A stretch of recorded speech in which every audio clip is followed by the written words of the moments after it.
Diante da crise climática que assola o estado do Rio Grande do Sul, onde eu vivo e onde eu venho exercendo o meu ministério nos últimos 60 anos, se bem que meu ministério é exercido em toda parte do Brasil, eu procurei na Bíblia Sagrada alguma resposta de Deus aos positivistas. Como os meus seguidores sabem, o Rio Grande do Sul é um estado predominantemente ateu e o positivismo foi herdado através de Júlio de Castilhos, ali por 1890 até 1920, e ele era discípulo e fiel seguidor do filósofo francês Auguste Comte. E o positivismo tem algumas ideias que são totalmente contrárias ao ensinamento da Bíblia Sagrada. O que pensam os positivistas? Primeiro, não creem na transcendentalidade, isto é, em nada que esteja acima da razão, na área do espírito. Segundo, acreditam que o homem não precisa de Deus e que pode resolver sozinho qualquer coisa da terra, ele não precisa de ajuda externa. Em terceiro, procuram mostrar o seu poder, a sua crença em grandes obras, como prédios, largos enormes onde se reúnem as pessoas, grandes praças e cidades. Foi assim que foi planejado Brasília também. Brasília foi planejada a partir da ideia do positivismo. E desenvolvem o orgulho como principal característica. E aqui no Rio Grande do Sul tem essa questão de orgulho de ser gaúcho. E nessa ideia de orgulho de ser gaúcho, eu descobri que no livro de Jó, aquele amigo dele, Elifaz, descreve o que pensam os positivistas. Os amigos, o Elifaz diz assim, diziam a Deus, deixa-nos em paz. E perguntavam, o que pode fazer-nos o Todo-Poderoso? Aí o Elifaz responde, contudo foi Deus quem encheu de bens as casas deles. Longe de mim, o conselho dos ímpios. Esse diálogo de Elifaz você encontra em Jó, capítulo 22, dos versículos 12 em diante. Você pode encontrar ali. Agora, como todos vocês sabem, o Rio Grande do Sul foi vítima, eu digo vítima, da maior calamidade climática de sua história. A natureza já vinha avisando constantemente, com uma enchente que deu em setembro, outra em novembro, a natureza está avisando, preparem-se. E eu comecei a fazer uma reflexão para saber por que essas coisas acontecem. Porque a gente tem que responder a questões como, é juízo de Deus? Deus está trazendo juízo sobre o Rio Grande do Sul? Mas nesse juízo, se é um juízo, nesse juízo que ele traz, então os justos estão incluídos? E é claro, como cristãos, nós vamos buscar respostas nas Escrituras Sagradas. Porque é ali que nós encontramos pelo menos uma base para a nossa reflexão. Uma base para a gente tentar entender os pensamentos de Deus, tentar entender os caminhos de Deus. Primeira coisa que eu quero falar com vocês é que a natureza age a serviço de Deus. Deus se utilizou da natureza para exercer juízo sobre Sodoma e Gomorra e as cidades circunvizinhas. Interessante que havia um clamor em Sodoma que chegou até Deus. o anjo, ou o próprio Senhor, diz a Abraão: o clamor contra Sodoma e Gomorra tem aumentado, e o seu pecado é gravíssimo. Descerei e verei se de fato o que tem praticado corresponde ao clamor que veio até mim. E se este não for o caso, eu ficarei sabendo. Então Deus, com seus anjos, desce à terra, porque havia um clamor em Sodoma. E a pergunta era: que tipo de clamor? Sim, havia muita prostituição, conforme afirma Judas. Judas diz assim: igualmente Sodoma, Gomorra e as cidades vizinhas, que também se entregaram à imoralidade e adotaram práticas contrárias à natureza, foram postas como exemplo de castigo de um fogo eterno. Não preciso dizer muita coisa sobre o Rio Grande do Sul quando eu leio este versículo. Então, em Sodoma, havia um clamor, não apenas pela vida de prostituição, não, mas um clamor devido à opressão social. Porque é isso que Deus fala a Ezequiel, no capítulo 16 de Ezequiel, versículos 49 e 50. Eis que esta foi a iniquidade de Sodoma, tua irmã, soberba, fartura de pão e próspera tranquilidade teve ela e suas filhas, mas nunca amparou o pobre e o necessitado. Foram arrogantes e fizeram abominações diante de mim, pelo que eu, vendo isto, as removi. Que se Deus desce e vê que o clamor que chegou não era só aquele clamor da prostituição, era o clamor da opressão. E aqui tem duas coisas. Sodoma era orgulhosa, soberba. O gaúcho é soberbo, gente. É orgulhoso. Deus agora quebrou o nosso orgulho. Fartura de pão. O Rio Grande do Sul se orgulhava de ser o celeiro do Brasil. Próspera tranquilidade. Esse estado sempre foi um dos maiores, um dos estados mais tranquilos. Agora, Deus diz uma coisa interessante: mas nunca amparou o pobre e o necessitado. Preciso dizer alguma coisa? Então, Pedro fala que Ló, que estava lá em Sodoma, se afligia com a situação pecaminosa daquela cidade. Porque Pedro diz assim, na sua segunda epístola: e reduzindo a cinzas as cidades de Sodoma e Gomorra, ordenou-as à ruína completa, tendo-as posto como exemplo a quantos venham a viver impiamente. E livrou o justo Ló, afligido pelo procedimento libertino daqueles insubordinados, porque este justo, pelo que via e ouvia, quando habitava entre eles, atormentava a sua alma justa cada dia, por causa das obras iníquas daqueles.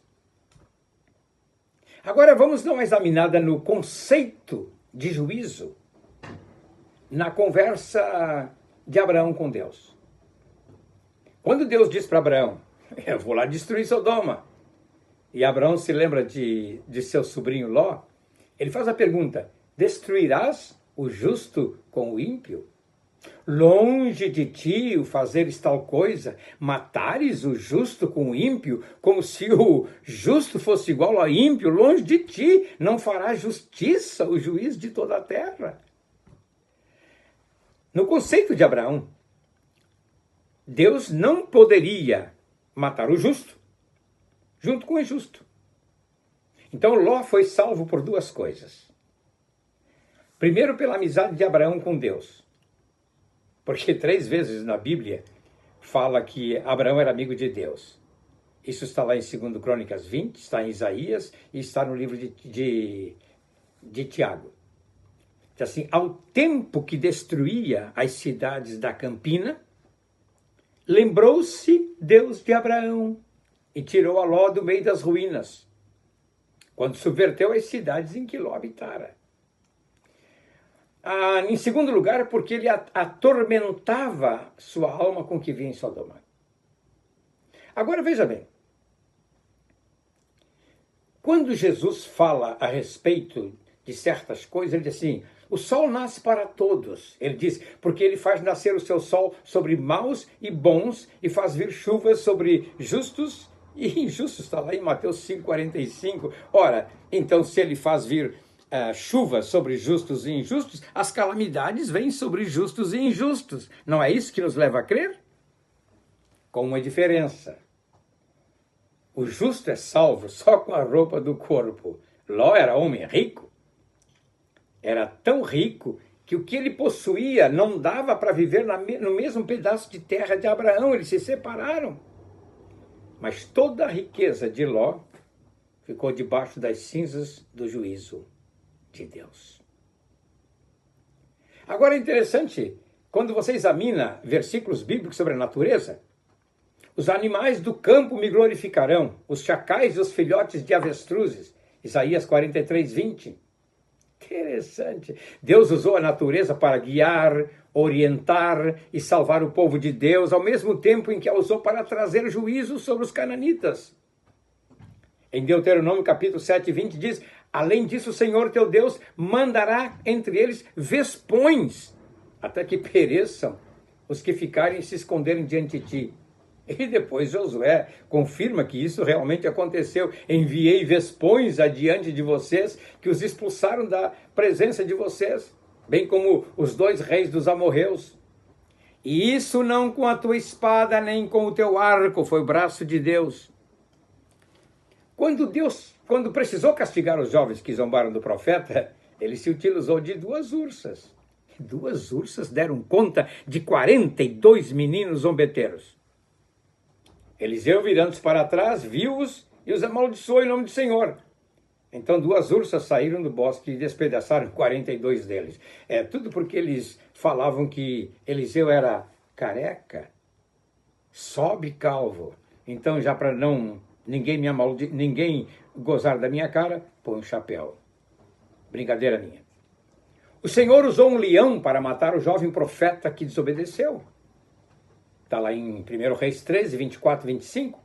O Senhor também usou um leão para matar outra pessoa que não seguiu a orientação do profeta. Leões apareceram no meio do povo enviados por Deus para destruir os infiéis. Está lá em 2 Reis, em Samaria. Os mesmos leões que pouparam a Daniel devoraram seus acusadores. Que se utiliza o Senhor da natureza pode ser visto em Isaías 7,18. Porque há de acontecer naquele dia, que naquele dia assobiará o Senhor as moscas que há no extremo dos rios do Egito, e as abelhas que andam na terra da Síria, um extremo ao outro, né? A Síria está lá em cima, onde é o atual Irã, a Pérsia. O Egito está cá no sul. O Senhor vai dar um assobio, e vão subir as moscas, as rãs, os gafanhotos, vai vir tudo. E foi isso que ele fez, né? Deus ordenou aos piolhos, às moscas, às rãs, os gafanhotos, a saraiva, aos ventos e às abelhas. Abelhas não, mas aos ventos que trouxessem juízo sobre Faraó. Mais adiante ele diz através do salmista, pois são meus todos os animais do bosque, e as alimárias aos milhares sobre as montanhas. Conheço todas as aves dos montes, e são meus todos os animais que pululam no campo. Vai brincar com Deus? Os animais são usados para glorificar a Deus e para trazer juízo sobre a terra. No Salmo 103, 22 diz, bendizei ao Senhor vós todas as suas obras, em todos os lugares do seu domínio. Deus usou a natureza para trazer juízo sobre o Egito. Sobre esse Salmo 103, 22, tem um cientista que fala muito bem a respeito da música das estrelas e a música das baleias. E aqui no texto diz assim, enviou trevas e tudo escureceu. E Moisés e Arão não foram rebeldes à sua palavra. Transformou-lhes as águas em sangue e assim lhes fez morrer os peixes. E aí tem tudo aqui, né? Salmo 105, 28 a 35. Agora vamos dar uma olhadinha nos livramentos na história e o conceito de juízo. Deus sempre avisa com antecedência ao seu povo o que virá a acontecer. Agora eu pergunto assim, teria Deus falado claramente que viriam inundações sobre o Rio Grande do Sul? Não houve palavra profética nenhuma. Até porque muitos dos profetas que andam por aí só profetizam generalidades.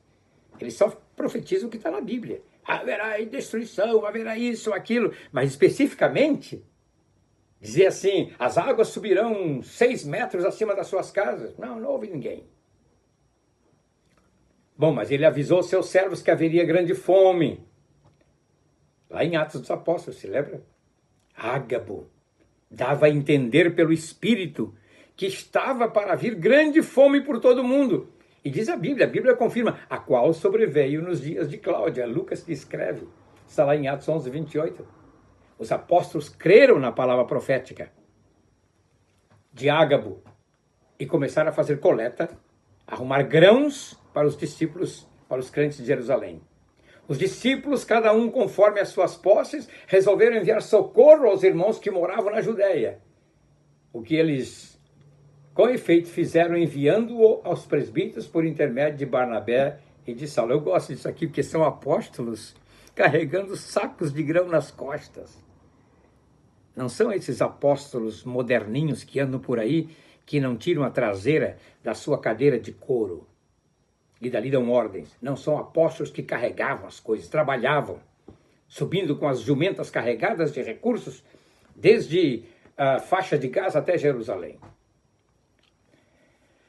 É interessante um aspecto histórico que eu quero mostrar àqueles que me assistem, que durante o cerco romano durou de 67 da nossa era até o ano 70, primeiro através de Vespasiano e seu filho Tito, mas quando Vespasiano cercava Jerusalém, chegou a notícia para ele que que Nero havia morrido, e pediram que ele voltasse, ele assumiu o reino, ele assumiu o império, e o seu filho Tito ficou em Jerusalém, ficou lá para dominar a terra.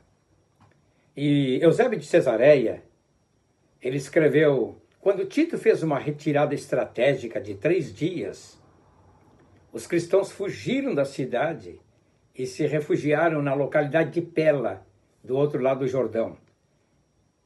Aí dizer assim, mas todo o corpo de Jerusalém, dirigido por uma revelação divina, olha, houve palavra profética, dirigido por uma revelação divina dada a homens de piedade, aprovada antes da guerra, saíram da cidade e foram habitar em certa cidade além do Jordão, do Rio Jordão, é claro, chamada Pela.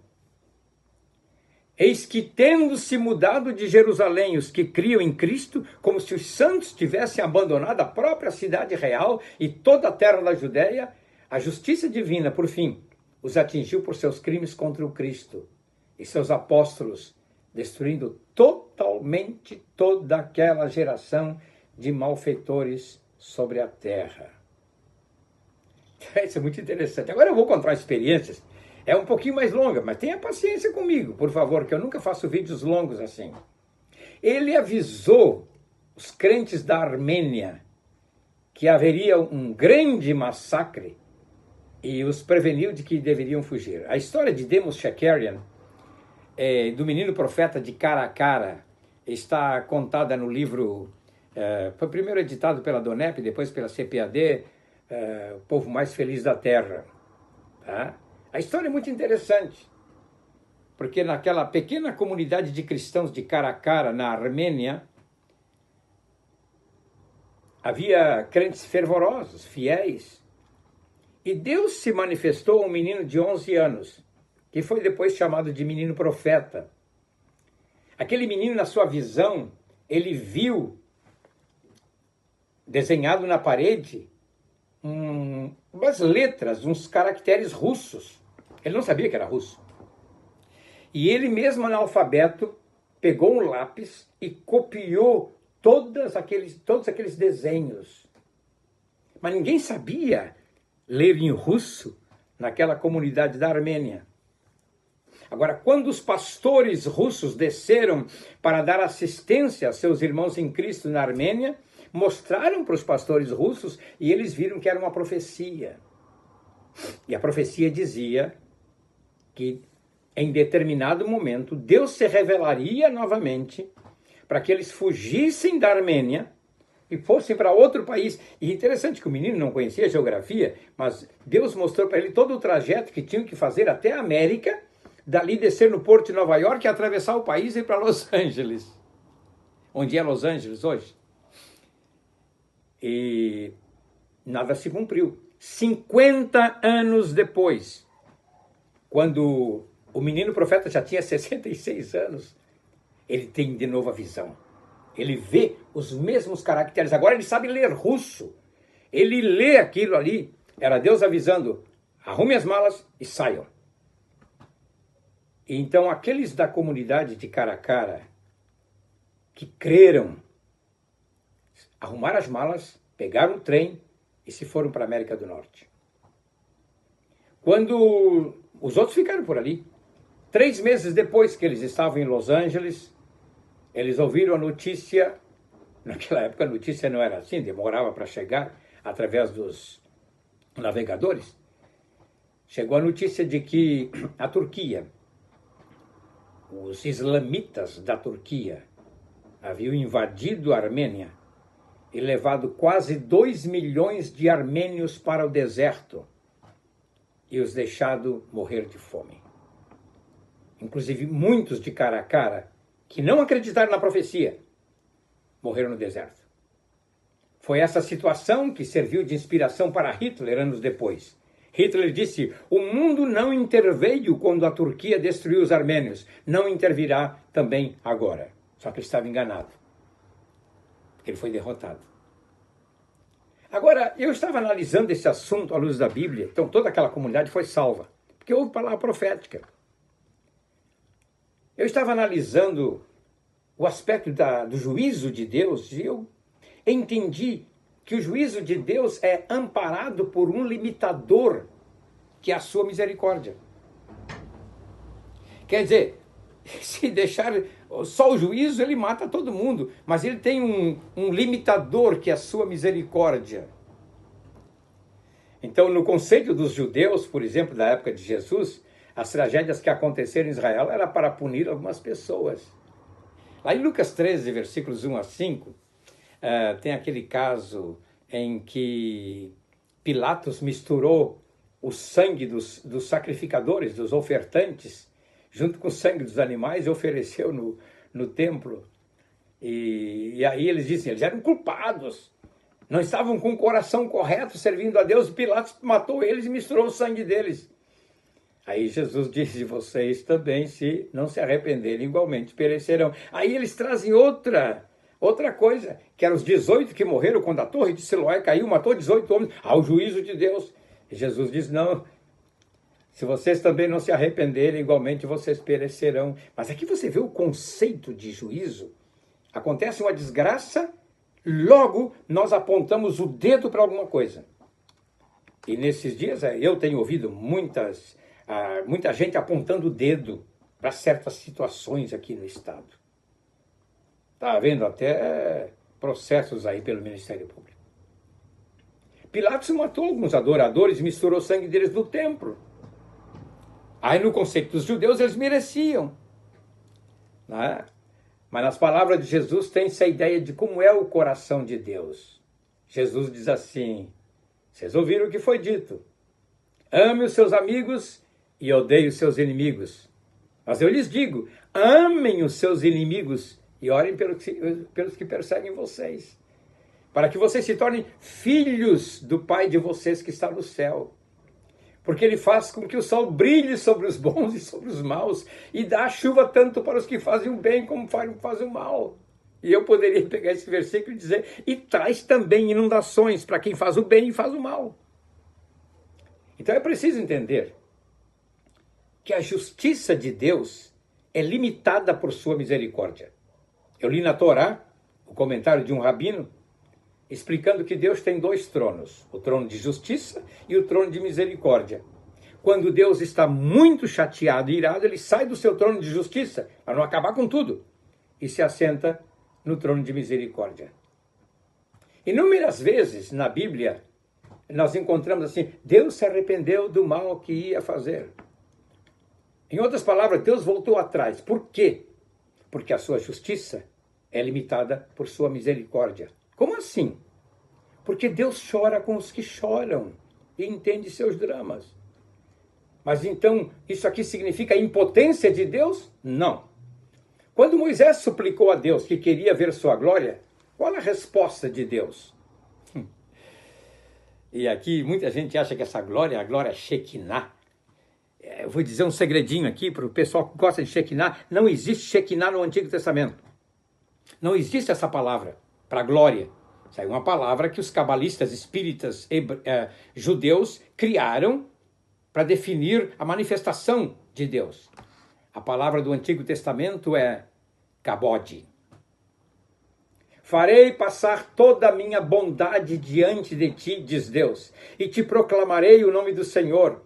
Aí ele diz, terei misericórdia de quem eu tiver misericórdia e me compadecerei de quem eu me compadecer. Agora o versículo seguinte diz, e passando o Senhor por diante de Moisés, o Senhor clamou, olha, é Deus que dá o grito. Senhor, Senhor Deus compassivo, clemente e longânimo, e grande misericórdia e fidelidade, que guarda a misericórdia em 1000 gerações, que perdoa a iniquidade, a transgressão e o pecado, ainda que não inocente o culpado, e visita a iniquidade dos pais nos filhos e nos filhos dos filhos, até a 3ª e 4ª geração. Está lá em Êxodo 33, 19.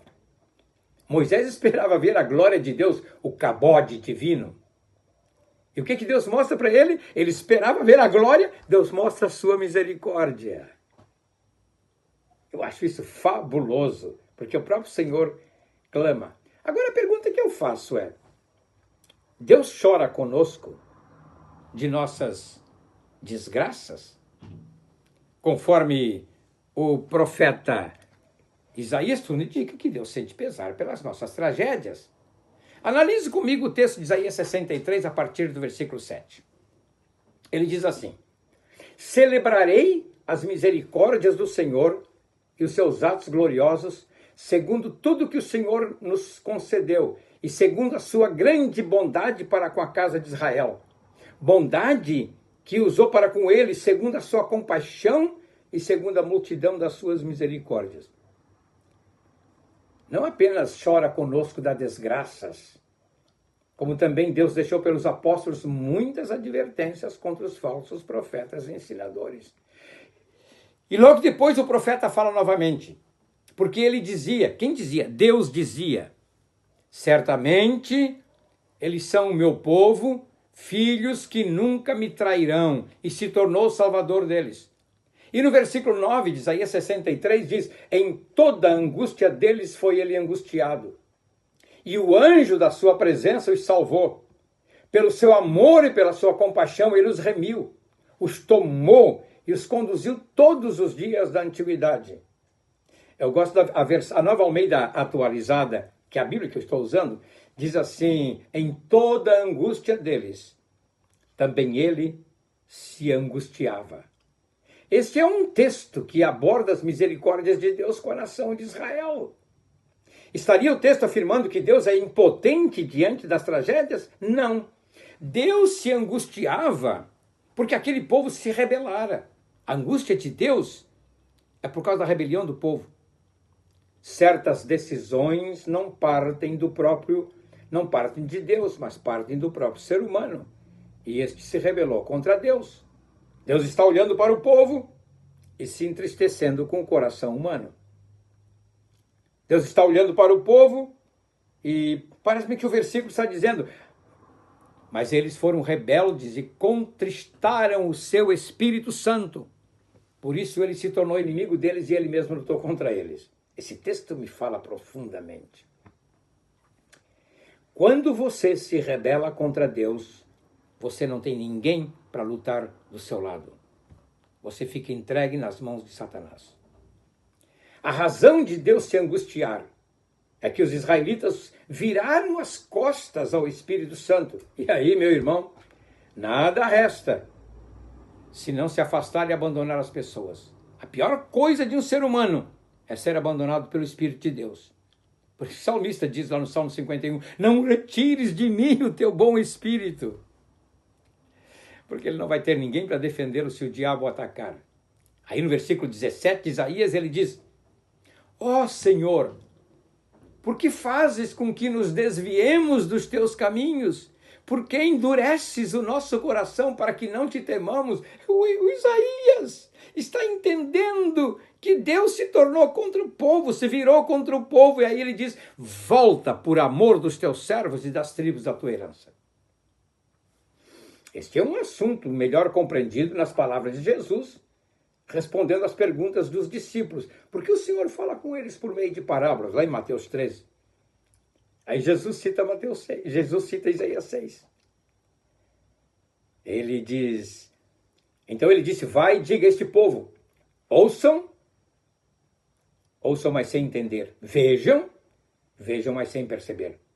Torne insensível o coração deste povo, endureça-lhes os ouvidos e feche os olhos deles, para que não venham a ver com os olhos, ouvir com os ouvidos, entender com o coração, e se convertam e sejam curados. Uau!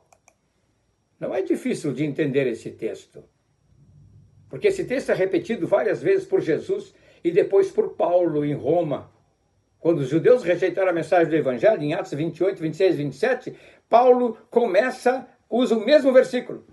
Jesus está dizendo para os discípulos: olha, meus discípulos, algumas pessoas não entendem, estão cegas espiritualmente, elas conhecem o Evangelho, mas se rebelaram contra o Evangelho. Esse tipo de gente que já conheceu a verdade, a desprezou, está perdida. Agora eu gostaria de falar um pouco sobre Davi e as misericórdias de Deus. Quem mais falou das misericórdias de Deus foram Davi e os salmistas. Claro, Moisés também, desde Deuteronômio 32 e 33, quando ele tem a visão da misericórdia de Deus. Mas do Salmo 5 ao 144, o tom médio é a misericórdia de Deus. O Salmo 136 inteiro fala das misericórdias de Deus. Algumas versões trazem a palavra benignidade ou bondade. Tem um texto lá em que o profeta Gade põe o dedo diante do Davi, e o Senhor diz para ele: vai e diz a Davi, assim diz o Senhor, 3 coisas te ofereço, escolhe uma delas que te faça. Veio, pois, Gade a Davi e lhe fez saber, dizendo: queres que 7 anos de fome te venham à tua terra? Ou que por 3 meses fujas de diante dos teus inimigos e eles te persigam? Ou que por 3 dias haja peste na tua terra? Delibera agora e vê que resposta hei de dar ao que me enviou. Então disse Davi a Gade: estou em grande angústia, porém caiamos nas mãos do Senhor, porque muitas são as suas misericórdias, mas nas mãos dos homens não caia eu. Segundo Samuel 24, 12 a 14. Davi apelou para as misericórdias de Deus. Mas afinal, Deus está se arrependendo? Muitos cristãos se apegam ao texto de Números, em que Balaão diz: Deus não é homem para que minta, nem filho do homem para que mude de ideia. Ou se arrependa, diz uma versão. Lá em Números 23, 16. Este texto isolado, falado por um profeta caído, precisa ser comparado a outros textos das Escrituras. Nesse mesmo episódio de Davi a Gade, quando o anjo do Senhor estendia a mão sobre Jerusalém para destruir, mudou o Senhor de ideia, arrependeu-se o Senhor do mal e disse ao anjo que fazia destruição entre o povo: basta, retira a tua mão. Quer dizer, Deus mudou de ideia. Deus não se arrepende como o homem, que tem que se arrepender dos seus pecados. Ele apenas muda de ideia. Como lá em Gênesis 6:6. Então se arrependeu o Senhor de ter feito o homem na terra, e isso lhe pesou no coração. Maravilha. Tem outros textos que falam sobre isto. E quando eu digo que o juízo de Deus é amparado por sua misericórdia, eu me lembro do texto de Ezequiel: acaso tenho eu prazer na morte do perverso, diz o Senhor Deus? Não desejo eu antes que ele se converta dos seus caminhos e viva? Porque não tenho prazer na morte de ninguém, diz o Senhor Deus. Portanto, convertam-se e vivam. Tão certo como eu vivo, diz o Senhor Deus, não tenho prazer na morte do perverso, mas em que o perverso se converta do seu caminho e viva. Então, como eu falava, o juízo de Deus esbarra em sua misericórdia. Mas não, houve outras ocasiões que nem a misericórdia barrou o juízo de Deus. São dois episódios ali com Moisés e Jeremias. Moisés, quando Deus o castigou porque ele não representou bem diante de Deus, né? E ele começou a orar: peço-te que me deixes passar, para que eu veja esta boa terra que está do outro lado do Jordão, essa boa região montanhosa e o Líbano. Porém, o Senhor estava indignado contra mim por causa de vocês e não me ouviu. Pelo contrário, ele me disse: basta, não me fale mais nisso. Pronto, Deus não ouviu a oração de Moisés, não voltou atrás. Pedro tocou neste ponto dizendo: ele é paciente com vocês, não querendo que ninguém pereça, mas que todos cheguem ao arrependimento. E considerem a longanimidade do nosso Senhor como oportunidade de salvação. Segundo Pedro 3, 9 e 15. A gente não pode entender a mente de Deus, como afirma Paulo em Romanos 11, 34 e 35, mas deduze que em algum momento ele decide fazer o que quer e não adianta interceder em súplicas, porque o fim já foi determinado. A Moisés restou obedecer, subiu o Monte Nebo, onde o Senhor tomou para ti. A Jeremias, Deus disse, foi bem taxativo, né? Tu, pois, não intercedas por este povo, nem levantes por ele clamor ou oração, nem me oportunes, que a nossa intercessão importuna a Deus, porque eu não te ouvirei. Pobre Jeremias.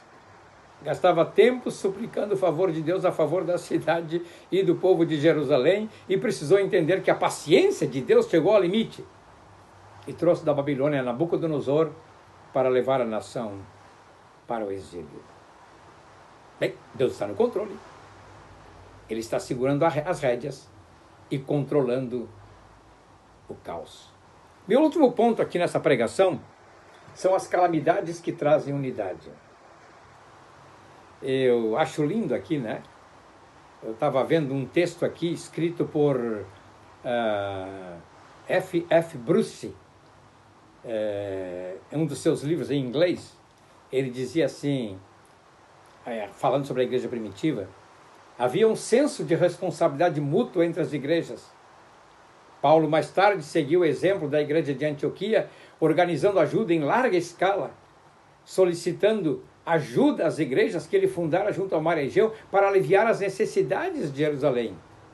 As igrejas eram independentes administrativamente, cada uma delas governada por um corpo de bispos ou anciãos, e este senso de obrigação mútua impediu que elas rompessem os laços que os uniam em Cristo. Exatamente como está vendo hoje. Nós estamos assim, totalmente independentes, cada um seguindo o seu curso no Rio Grande do Sul. E aí Deus manda uma calamidade. Quer dizer, eu estou supondo que Deus mandou, né? Essa é uma suposição minha. E os pastores aqui, pelo menos na área que eu moro, Porto Alegre, Grande Porto Alegre, deram as mãos, e um está suprindo a necessidade do outro. Uma igreja pequena, como eu vi, levando o carro cheio de mantimentos e de ajuda para uma igreja mais rica da cidade. É isso que Deus faz. Meio século depois, Dionísio, bispo de Corinto, exalta aqueles irmãos por sua grande devoção e amor.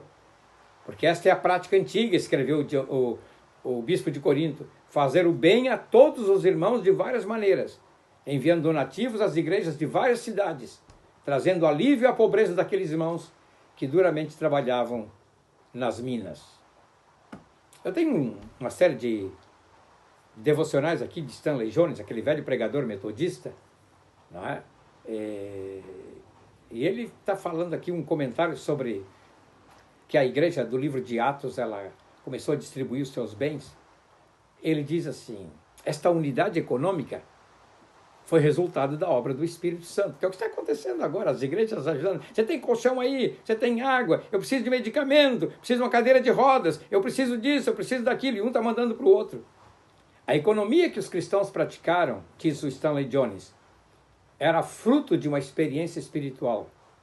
Eram um no espírito. Portanto, a unidade espiritual os levava a ter unidade no material.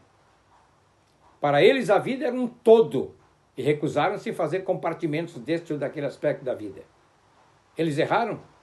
Eles acertaram ao perceber que deveria haver uma distribuição de seus bens, mas erraram por achar que o ter tudo em comum poderia ser usado como método de distribuição, conforme as necessidades. Estavam fundamentalmente certos e errados na prática. E às vezes a gente erra também nisto aqui, não é? Muito bem. Acho que você entendeu alguma coisa aí. Coloque aí o seu comentário, se eu gostei ou não gostei. Deus abençoe, mas pelo menos você fica sabendo de alguma coisa da palavra de Deus como luz ao que acontece no Rio Grande do Sul. Deus abençoe.